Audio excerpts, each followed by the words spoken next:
पंक्तियां वहीं से पढ़ता हूँ कि नजर सबकी है मुझ पागल दीवाने पर, नजर सबकी है मुझ पागल दीवाने पर, लगे हैं बदतमीजी हम दिखाने पर, हमारी शायरी ऐसे चलेगी तो हमारी कनपटी होगी निशाने पर। बहुत शुक्रिया। गजल के कुछ शेर पढ़ता हूँ। स्वागत है। मतलब हाजिर किया है कि बिछड़ कर फिर वही मिलना कभी आसान नहीं होता, बिछड़ कर फिर वही मिलना कभी आसान नहीं होता, मोहब्बत का नया रास्ता कभी आसान नहीं होता। वो किसको चाहती है और किससे प्रेम करती है, वो किसको चाहती है और किससे प्रेम करती है, मोहब्बत में कोई तुक्का कभी आसान नहीं होता, मोहब्बत में कोई तुक्का कभी आसान नहीं होता।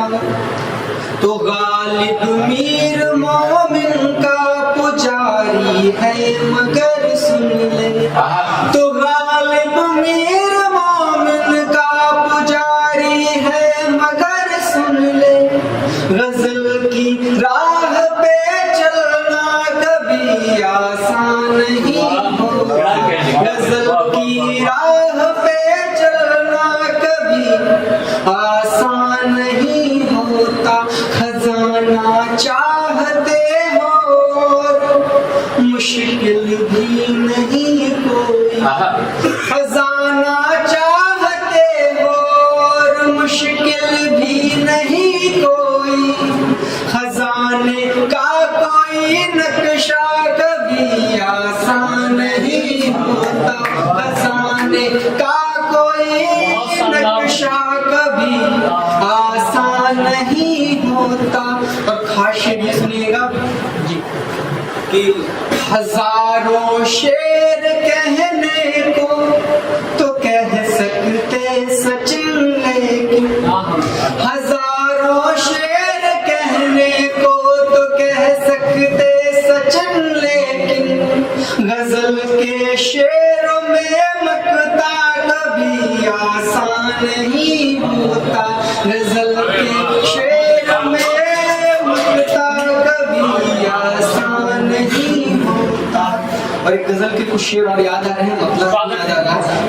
जैसा कि भाई ने शुरू में कहा था कि सदी के शेर चुराते हैं चुपटे वाले, मैंने भी वही शेर कहा था। कई अश्विनी मित्तल जी ने एक पोस्ट किया था, वो अपना सफर लिखते हैं, उनकी एक शेर लिखा तो किसी ने कमेंट में किया कि ये बहर में नहीं है। भाई कौन सी बहर है जी? तो उस बंदे ने बताया भी कि ये इस बहर में है, तो कह रहे हैं इसका तो वजन ऐसा नहीं होता। तब मैंने वो शेर कहा था, सुनिएगा। हमारा हाल पूछो और सबसे, हमारा हाल पूछो और सबसे, ये लड़के आपसे तफरी करेंगे, उसी दिन छोड़ देंगे शायरी हम, उसी दिन छोड़ देंगे शायरी हम, कि जिस दिन शायरी अच्छी करेंगे। मेरे मुंह पे नहीं कह पा रहे हैं, मेरे मुंह पे नहीं कह पा रहे हैं, मगर वो पीठ पे चुगली। और वो जो शेर जो मैंने भूमिका बताई कि सभी के शेर इनको जांचने हैं, सभी के शेर इनको जांचने हैं, सभी के